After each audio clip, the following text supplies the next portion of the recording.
Bienvenidos al canal educativo de la Escuela Militar de Medicina de México. Bueno, hoy vamos a meternos de lleno a desglosar una de las guías más importantes que se han publicado recientemente, el Consenso del 2023 para la determinación de muerte encefálica. Y lo que la hace tan relevante es que por primera vez unifica los estándares para pacientes tanto adultos como pediátricos. En este análisis técnico vamos a cubrir por qué necesitábamos esta actualización, cuáles son los prerequisitos indispensables, cómo se lleva a cabo el examen clínico y la prueba de apnea, cuándo usar las pruebas auxiliares y, por supuesto, cómo aplicamos todo esto en nuestra práctica diaria. Ok, entonces, empecemos con el contexto. ¿Por qué era pero tan necesaria esta actualización? Miren, el problema clínico era más que evidente. Por más de una década, la práctica clínica se rigió por dos documentos completamente separados. Por un lado, la Guía para Adultos de la AM del 2010 y por otro, la Guía Pediátrica del 2011. Esta separación, como se podrán imaginar, generaba inconsistencias, vacíos en la evidencia y, lo más grave, una falta de estandarización en un diagnóstico con implicaciones médico-legales absolutas.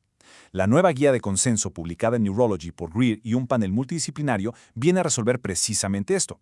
Crea un solo estándar de oro para todas las edades y además aborda escenarios modernos muy complejos, como el paciente en ECMO. Bien, entremos ahora a la primera fase, que es absolutamente crucial en este proceso: los prerequisitos. Antes de siquiera pensar en iniciar una evaluación, la guía establece una serie de condiciones que deben cumplirse sí o sí, sin excepción. Y este es el pilar, la piedra angular de todo el proceso, como lo subraya perfectamente la recomendación 7A. Es sin lugar a dudas mandatorio establecer que existe una lesión cerebral catastrófica, que es permanente y que tiene un mecanismo identificado. Si no tenemos esta certeza, la evaluación simplemente no puede comenzar. El proceso siempre parte de la presunción de que el paciente no cumple los criterios y nuestro trabajo es refutar esa presunción. Pero no solo se trata de la causa, ¿eh? También hay que alcanzar metas fisiológicas súper estrictas para evitar cualquier factor de confusión. Esto incluye una normotermia rigurosa, una total estabilidad hemodinámica y, por supuesto, la exclusión absoluta de fármacos depresores, intoxicaciones o alteraciones metabólicas severas que pudieran, de alguna manera, simular un estado de muerte encefálica. Fíjense bien en esta diapositiva, porque aquí hay un cambio bien interesante en la meta de temperatura. La guía unifica el umbral en 36 grados Celsius o más para todos los pacientes. Y ojo con esto, que es nuevo y muy conservador. Si el paciente fue recalentado desde una temperatura de 35.5 grados o menos, se debe esperar un mínimo de 24 horas después de alcanzar la normotermia antes de poder iniciar la evaluación. ¿Por qué? Para asegurar el aclaramiento de cualquier fármaco cuyo metabolismo se haya visto afectado por la hipotermia. Ahora, hablemos de la hemodinamia. Aquí las metas son igual de claras, y su objetivo es asegurar una adecuada perfusión cerebral y evitar que la hipotensión nos confunde el examen. Para adultos, los mínimos son una presión arterial sistólica de 100 y una media de 75. Para la población pediátrica, el objetivo es mantener tanto la sistólica como la media por arriba del percentil 5 para la edad. Ok, una vez que tenemos palomeados todos los prerequisitos, ahora sí podemos pasar al corazón del diagnóstico, el examen neurológico y la prueba de apnea. Y aquí vemos una de las diferencias más significativas que la guía todavía mantiene entre las poblaciones. Para los adultos, un solo examen clínico, eso sí, muy riguroso, es suficiente. Un segundo examen es opcional. Pero para los pacientes pediátricos, la norma es mucho más estricta. Se requieren 2 exámenes completos, realizados por 2 clínicos distintos y separados por un intervalo de observación de como mínimo 12 horas. El examen en sí lo que busca es demostrar de forma inequívoca la ausencia total de función del tallo cerebral. ¿Cómo lo hacemos? Primero establecemos el coma profundo, sin ninguna respuesta motora de origen central a estímulos nocivos. Segundo, evaluamos los pares craneales, confirmando la ausencia de reflejos pupilares, corneales y también los óculocefálicos y oculovestibulares.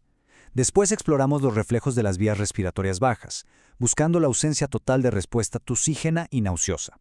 Es súper importante diferenciar estos hallazgos de los reflejos espinales, que no invalidan el diagnóstico.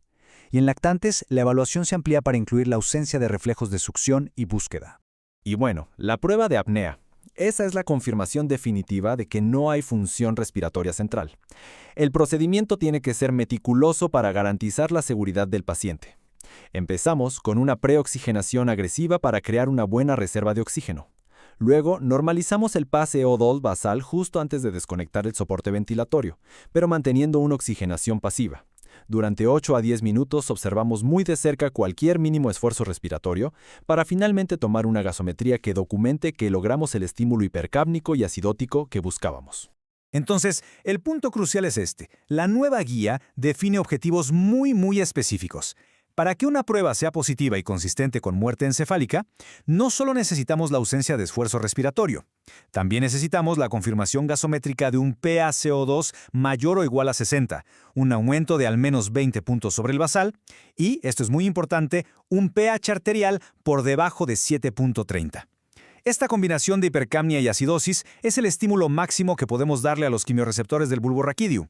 Y aquí viene algo importantísimo porque por primera vez la guía se mete de lleno al desafío de la prueba de apnea en pacientes con soporte vital extracorpóreo. En el ECMO venoarterial o VECMO con función cardíaca residual se genera lo que conocemos como una circulación dual. Esto crea un punto de mezcla, donde la sangre oxigenada del circuito choca con la sangre hipóxica que eyecta el corazón nativo. Para estar seguros de que la sangre que llega al cerebro alcanza los objetivos de hipercapnia y acidosis, la guía ahora exige un muestreo dual, uno de una arteria precava, como la radial derecha, y otro del circuito postoxigenador. Ambas muestras deben cumplir los criterios para que la prueba sea válida.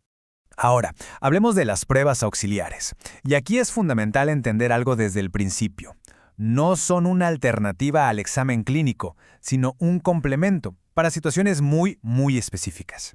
Entonces, la pregunta clave que todo clínico debe hacerse es, ¿en qué escenario estoy realmente obligado a realizar una prueba auxiliar?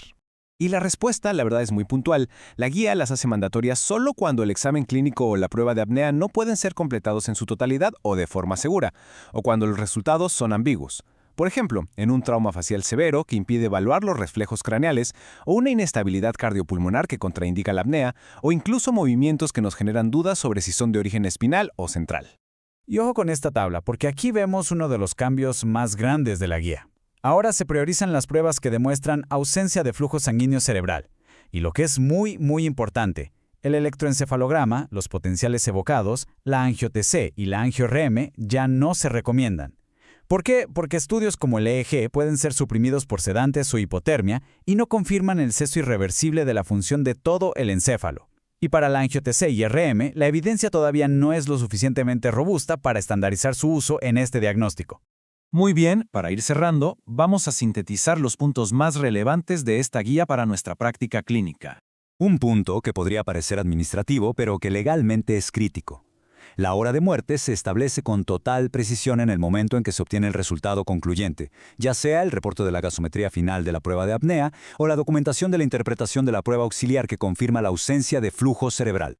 Entonces, para llevarnos a la práctica clínica, ¿cuáles son los mensajes clave? Primero, el gran cambio de paradigma es la unificación, un solo estándar para todas las edades. Segundo, los prerequisitos son más rigurosos que nunca, sobre todo con la nueva meta de temperatura y su periodo de observación. Tercero, la prueba de apnea tiene ahora objetivos duales, muy bien definidos de pH-CO2 y pH. Cuarto, las pruebas auxiliares se centran exclusivamente en el flujo sanguíneo cerebral. Y quinto, tenemos por fin el primer protocolo estandarizado para la compleja fisiología del paciente en ECMO.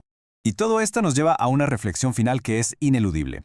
Este consenso representa el nuevo estándar de cuidado a nivel mundial. Así que la pregunta que queda en el aire es, ¿los protocolos de cada una de nuestras instituciones ya han sido revisados y actualizados para alinearse completamente con estas nuevas directrices?